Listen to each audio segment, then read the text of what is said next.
কেউ যেন মনে না করে খামেনি বাংকারে লুকিয়ে আছেন।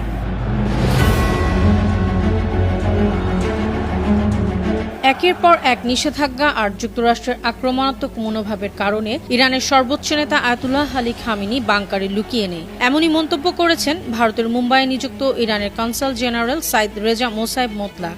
শনিবার ভারতীয় সংবাদ মাধ্যম এনডিটিভিকে সাক্ষাৎকারে তিনি আরও বলেন, তারা কোনো বিদেশি শক্তিকে ভয় পান না। কিছু মানুষ গুজব ছড়াচ্ছে, তবে কেউ যেন মনে না করে খামেনি বাংকারে লুকিয়ে আছেন।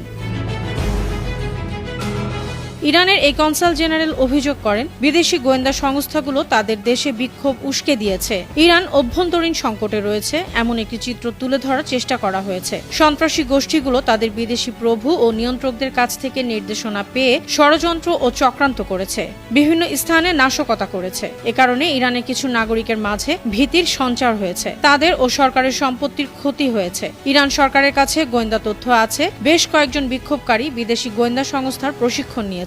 যুক্তরাষ্ট্রের রণতরী বহর সম্পর্কে তিনি বলেন, ইরান পুরোপুরি প্রস্তুত আছে।